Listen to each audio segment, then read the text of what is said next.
Alive or dead? Alive or dead? Kisei asked a number of good questions about life and death. Are we alive to this precious life? Really alive to it? Or are we walking around half dead? Half alive? Can we catch ourselves when we go unconscious? When we're dead to what's going on because we're so preoccupied with this little box.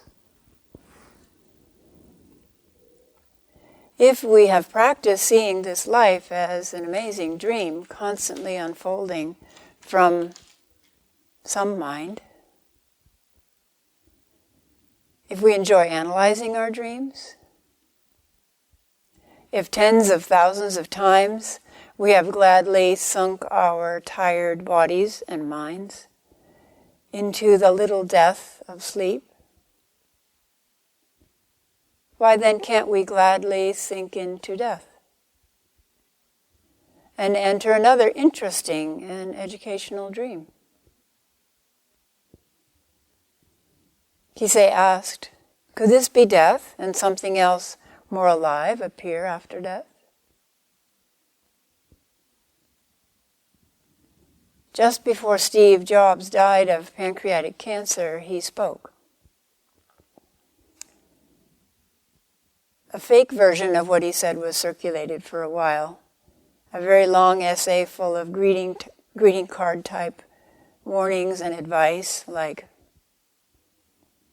this is like fake Buddha quotes, this is a fake Steve Jobs quote. When a person goes into the operating room, he will realize that there is one book that he has yet to finish reading, the Book of Healthy Life. But this is actually what his family saw and heard. And this is a quote from his partner. Before embarking, he looked at his sister Patty, then for a long time at his children, then at his life's partner, Lauren, and then over their shoulders, past them. Then he exclaimed, "Oh wow! Oh wow! Oh wow!" and died.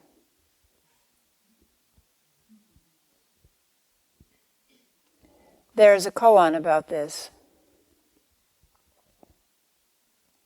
Tao Wu's alive or dead. Main case. Tao Wu, in Japanese Dogo, visited a family with Jian Yuan, in Japanese Zengen, for a condolence call because someone had died in the family. And typically priests go to help with ceremonies and at least offer condolences. In Japan, I don't know about China, but in Japan, Zen Buddhism became the holder of death and death ceremonies. Shinto was interested and occupied with ceremonies around life and fertility. So when Buddhism came in, it had to find a territory to work with, and it picked death, since people weren't working with that. So this is very apropos.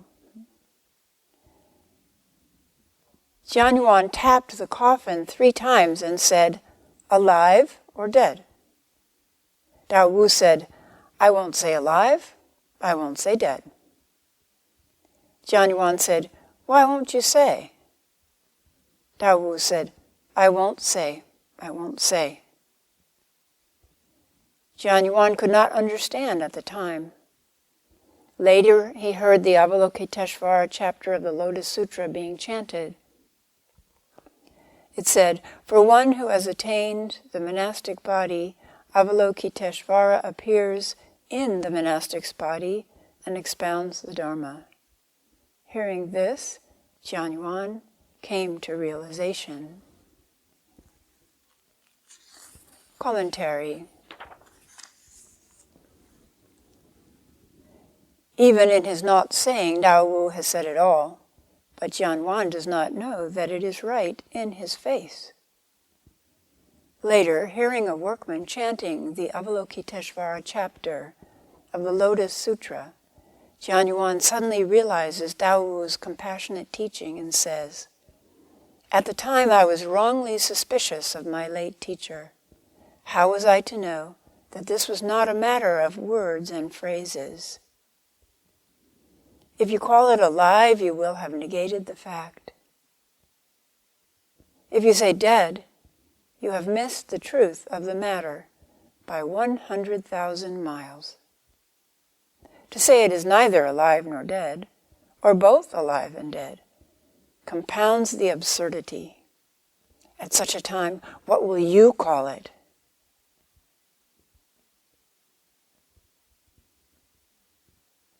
Capping verse, "In birth, not an atom is added. In death, not a particle is lost. Therefore, life is called the unborn. Death is called the unextinguished."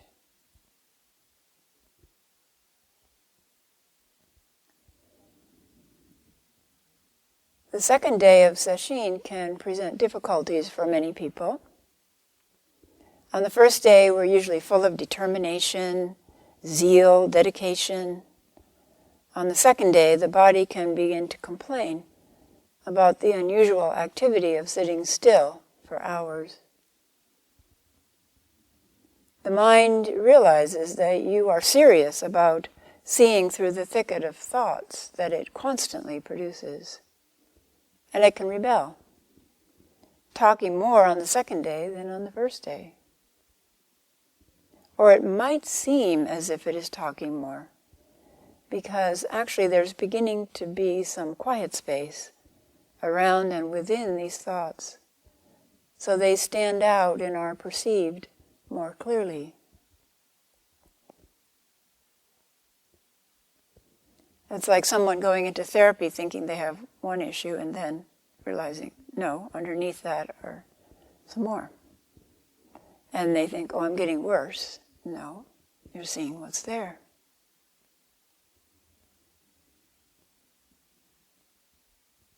These same thoughts flow on in our mind all the time when we're up and about, moving and talking, but they're covered up by action and noise, by moving and talking.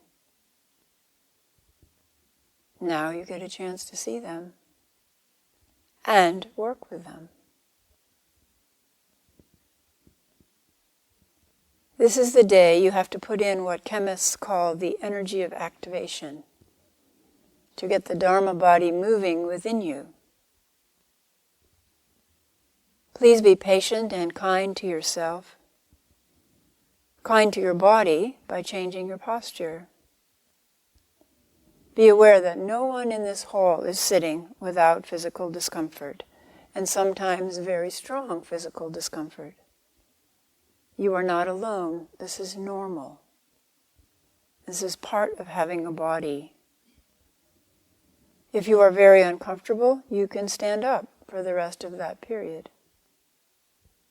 If you are sleepy, you can stand up, and some people hold their arms in the arm posture of the horse stance in Tai Chi. Or you can change your sitting position and rotate sitting supplies each time you do Kinhin. You can sit cross-legged and then change the next period to a seiza bench, or change to a chair during Kinhin.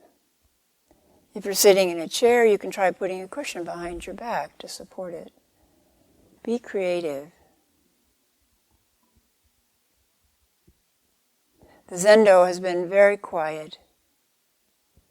Everyone is sitting quite still and refraining from talking during the time that we're not in the Zendo, which is very important in the gradual softening and eventual dissolution of thoughts. And it supports the deepening of other people's practice. Sitting and cultivating physical stillness and inner quiet is the key that opens all Dharma gates.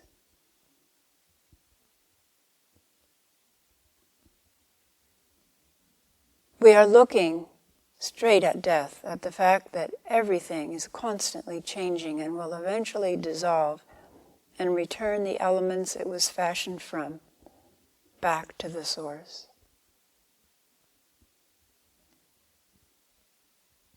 For a moment, please close your eyes and become aware of the calcium in your body,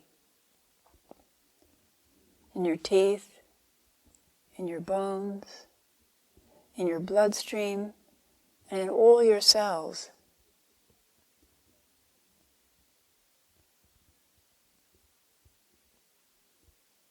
Whenever a nerve fires, it depends on calcium. Now look back to when that calcium originated. Look back, back, back as far as you can. Calcium originated not long after the Big Bang, as far as we know.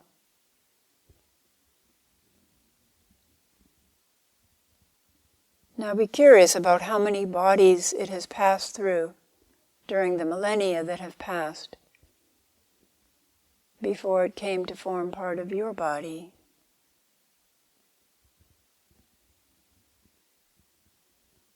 Mineral, plant, animal, bird, fish. How many bodies? Tens of thousands? Millions? Once we die, we gift that calcium plus other elements back to the life forms that will come after us. Maybe you will never have enough extra money to give sizable donations to the charities that you trust. But you can give all the elements of your body back. There's water, which constitutes about 53% of your body, which may be in short supply in the future, and people might enjoy having it appear as rain or water to drink from a well. And here are some of the other elements. Because of water, oxygen and hydrogen.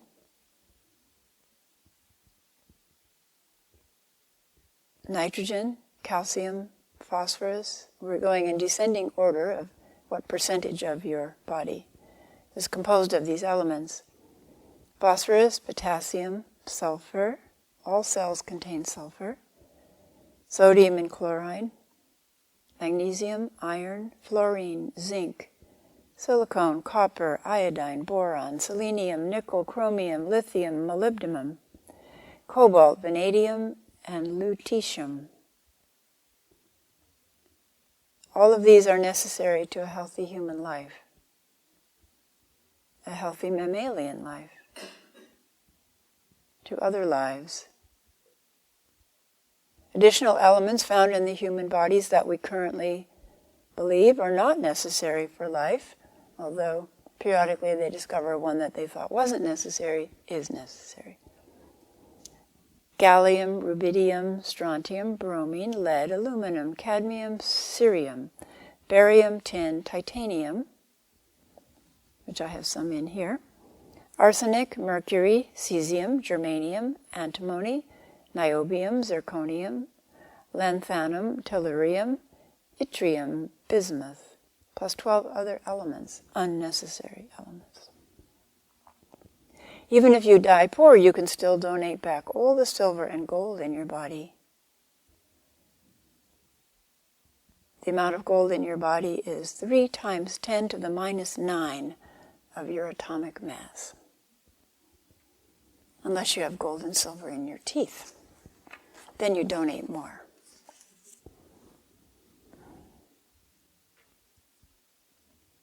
Now, as you look at this, what the Buddha called bag of rice and porridge, and all of these elements, temporarily assembled, while cause and effect holds them together, and then you look at them dissolving upon your death, then look forward through the millennia to come. as the calcium that is temporarily housed in what you call my body and all the other elements, moves on. How many other bodies will that calcium make life possible for? That sodium, that chloride, that hydrogen, that oxygen, that water.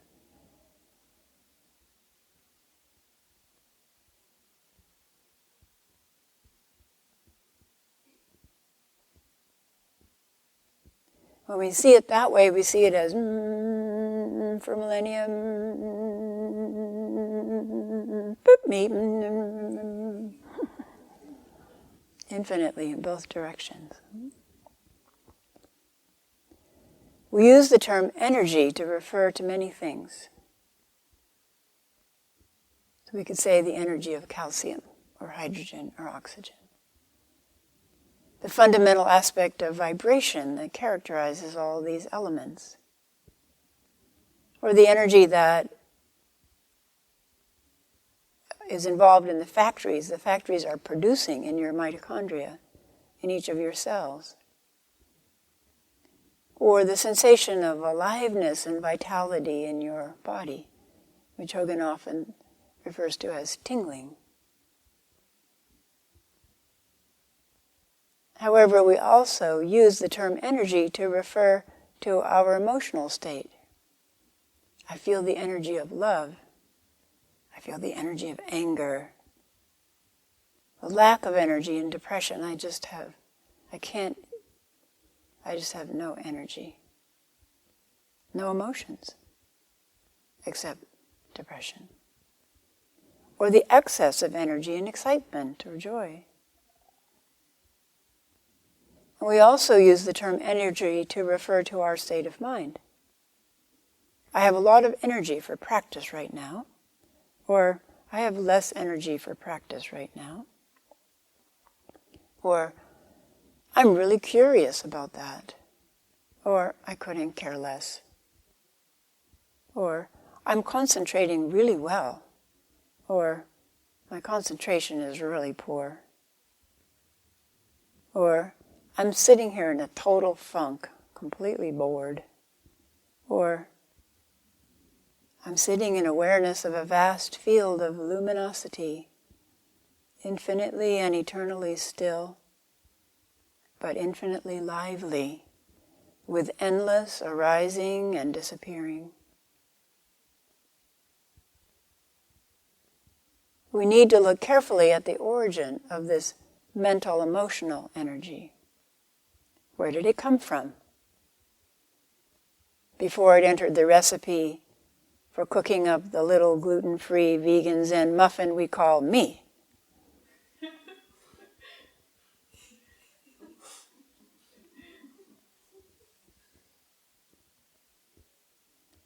And what happens to that mass or mess of energy when you die? Remember conservation of mass and energy? The law of conservation of mass and energy. Energy is neither created nor destroyed. It changes form, but it is not destroyed. It was actually first described by a woman mathematician, M.E. Noether. It's called Noether's principle. Even within the domain of quantum physics, if we take into account aspects of time, conservation holds true. So, what happens to that mental emotional energy when you die? It's easy to see what happens to the physical energy, or at least to imagine it. But what about that mental emotional energy? What happens to your anger, your kindness, your sadness, your raging inner critic, your generosity, your jealousy, your existential despair when you die? Energy is not destroyed. It is no different from your calcium. It does not disappear. It too will be passed on and inherited not just by your children, but by millions of beings over time. If we accept that fact, then what is our obligation? What is our obligation?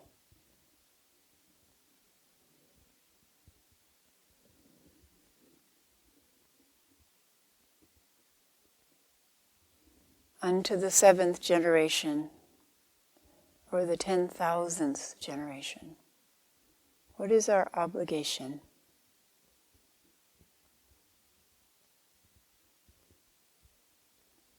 You see, you can see how our mind's circle expands. Inside the circle, the self vanishes, one of our chants, or like a boat sitting on the ocean appears to be a circle. But you can watch that circle contract and expand, right? Oh, my calcium, my thoughts, my emotions. Oh, what if it goes on? Who would inherit it? Oh, my children might inherit. I don't want them to inherit my anger, more my loving kindness and my wisdom. But what if anywhere in the universe it's inherited? Even if life is destroyed on this planet, it goes on.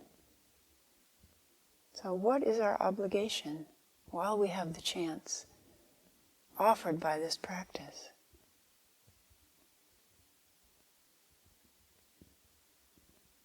To clean it up. To clean it up. How? Through practice. We clean up our garbage after we eat, we compost it, and we turn it into something beneficial. All of us have that in our hearts. But this is even more important. To transform it so it can benefit the world. And it starts with recognizing and studying thoughts. Yesterday I suggested, some of you are out of the room, but others were here. Yesterday I suggested that when you recognize a formed thought arising in the field of your mind, you ask, what is the purpose of this thought? Is it worry about me? Is it worry about someone else? Is it soothing my discomfort with pleasant memories or fantasies? What is the purpose of this thought? Asking that question, what is the purpose of this thought, helps by giving you a few degrees of separation from the thought. And it begins to dispel two illusions. I am my thoughts, and my thoughts are always true and useful.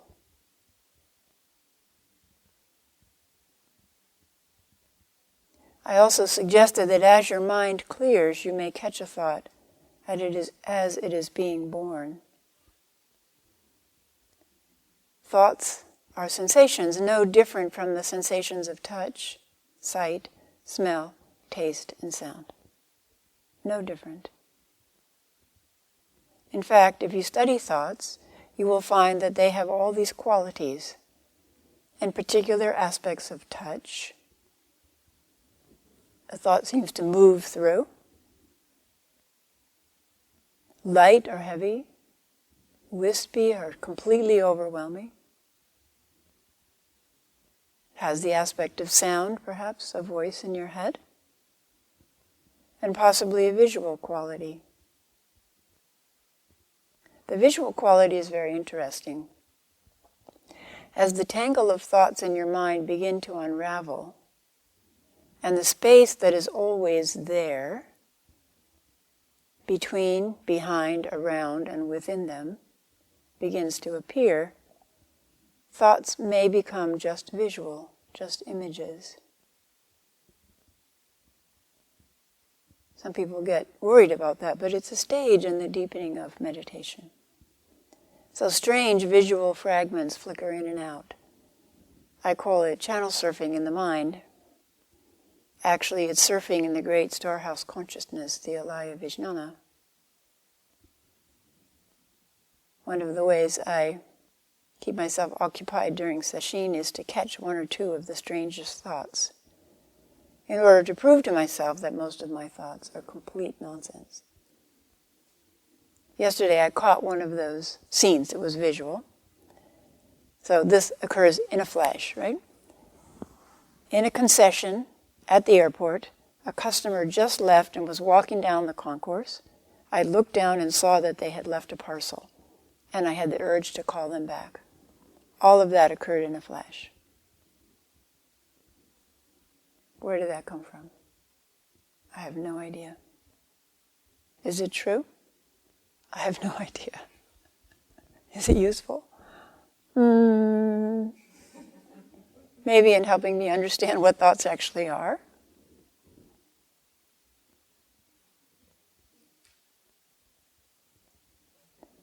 As the mind quiets, you may be able to feel just a wisp or the slightest inner pressure of a bubble of thought trying to arise. Before it becomes a full-blown thought, you can return it to where it came from and return to the peace of inner stillness, the blessing of inner quiet. This is very important. All of this is done with gentle firmness, with kindness, with non-judgmental clarity, with curiosity, and the happiness of discovering what the heck is going on in there.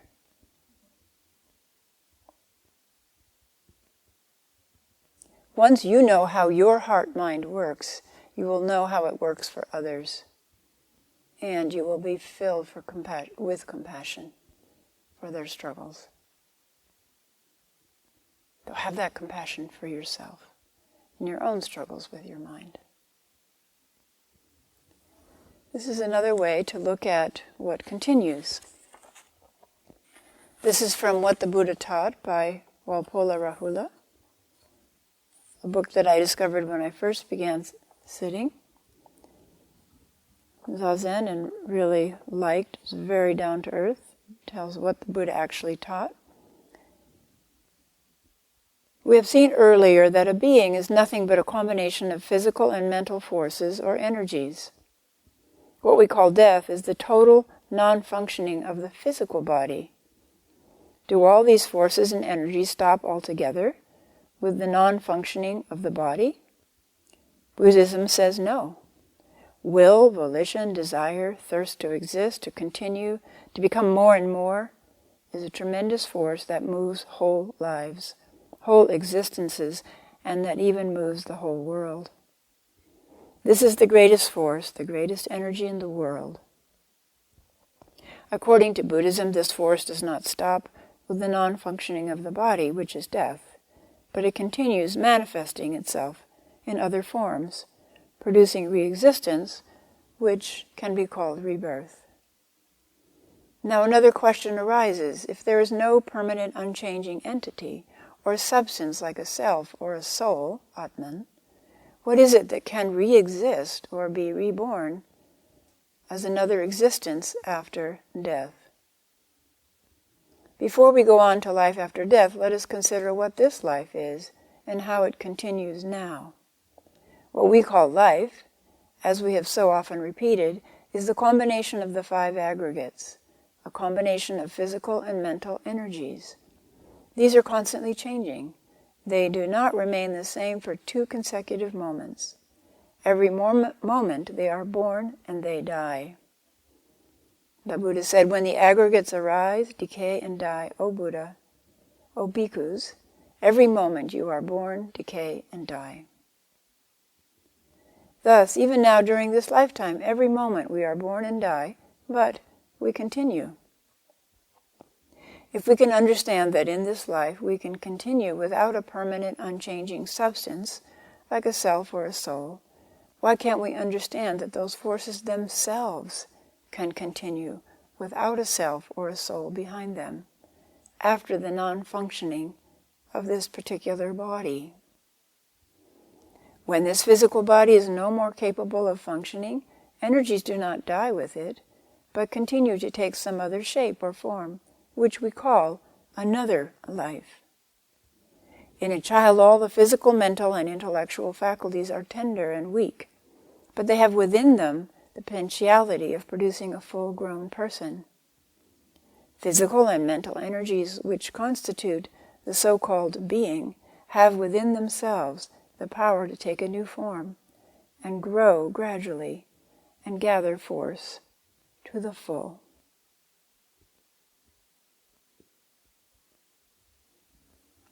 And then it goes on to the analogy the Buddha made of a flame burning through the night. It is not the same flame, nor is it another. And it can be passed from candle to candle. The fuel, you can contemplate the fuel. What is the fuel that this flame we call life burns on?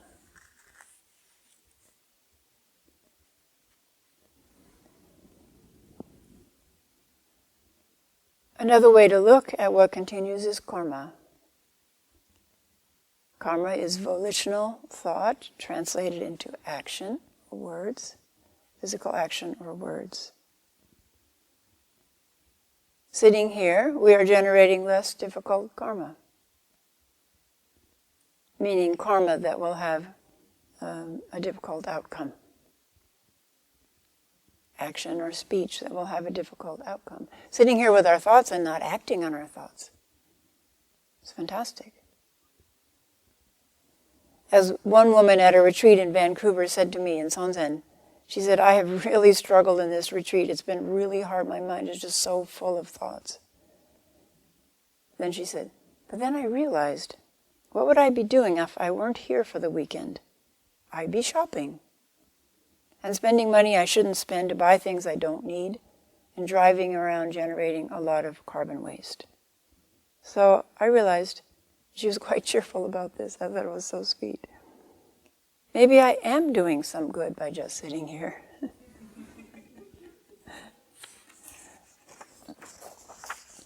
We are doing some good by sitting here, just sitting here, and also by working with our thoughts. This is also why suicide doesn't help. The karma or energy of difficult thoughts and actions continues and just causes more suffering to the people who know you and to the unknown people in the future. We have to have compassion for people who are so unhappy, in such pain, that they don't see another way out. And they do end this particular life.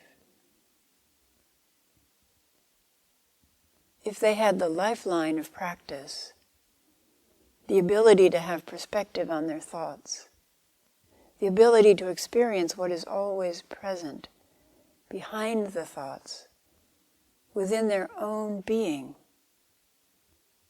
if they were able to have compassion and loving kindness for themselves, then they would be able to find another way out.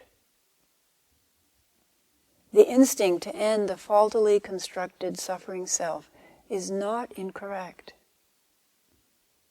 Only the means are. Instead of being drowned in the suffering self, we can learn to float on the beautiful, deep, and eternally flowing river of prajnaparamita.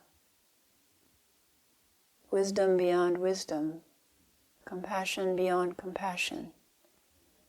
That is always, always inspiring, sustaining, and embracing us.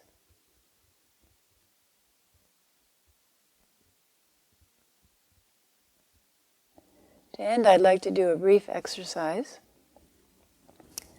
So you might want to adjust your posture a little bit. It won't take very long. This is part of our investigation of the firm belief that we all have in a separate self.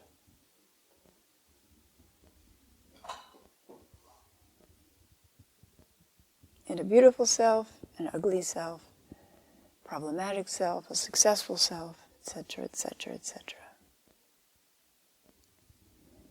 So we have the skeleton on the altar, which is a tradition in Asia in some countries like Thailand. People will donate their bodies, which will be skeletonized and then hung next to the altar as a reminder of where we're all headed. and what we all are underneath. So if you would close your eyes, we're going to begin dissolving by bringing awareness to the body. The entire body, just wrap it in awareness, in a blanket of awareness, aware of temperature, movement,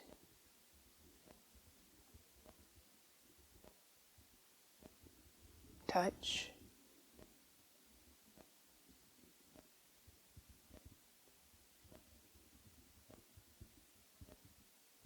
perhaps smells or tastes.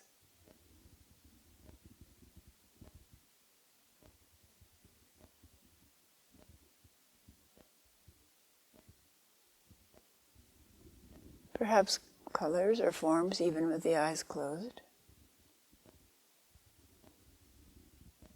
Aware of this body that sits and breathes. Now imagine that your skin painlessly dissolves.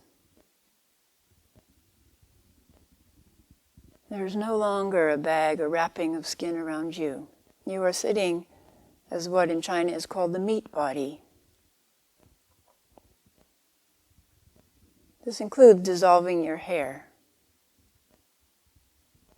eyebrows, eyelashes.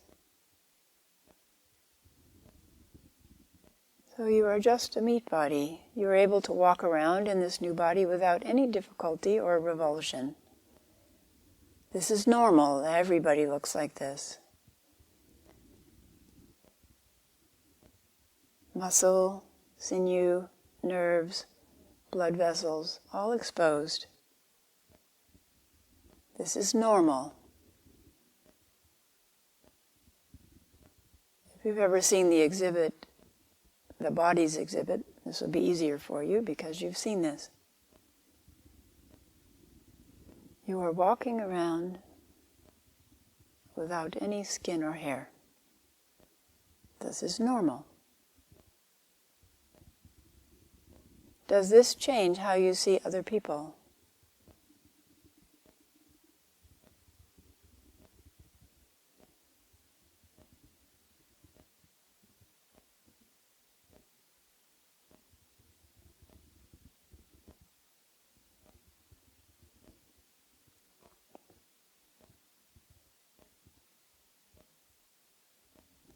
As you see a new person walk in the room, muscle, tendons,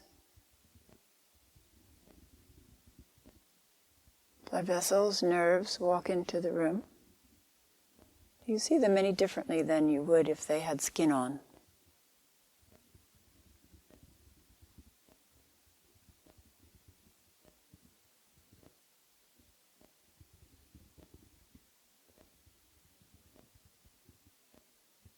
As you walk down the street and encounter strangers who have no skin or hair, just muscles, sinews, blood vessels, and nerves. Do you see them differently than you would with skin on, hair on?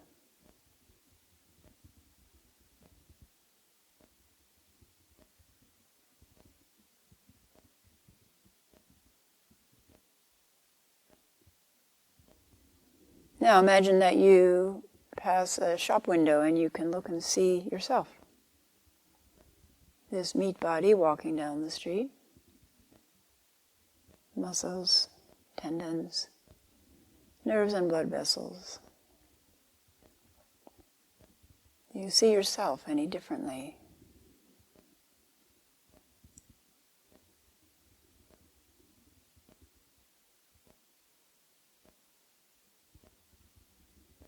Sitting as a meat body, walking as a meat body, eating as a meat body.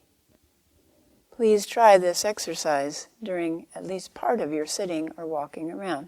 Just pick it up, try it for a bit, like we did, and then let it go. See what you discover. and continue to let the mind settle, letting go of thoughts, perhaps after questioning them. What is the purpose of this thought? Or can I give this thought a name? And then let it go. Be intrigued about what lies behind thought. Thank you. I'll be doing Sanzen, and Kisei will be present for some of the Sanzens. This is part of training people as they move towards transmission and move towards the ability to teach on their own. So please support her and our training of the next generation. How beautiful to have a next generation should I die in 10 minutes.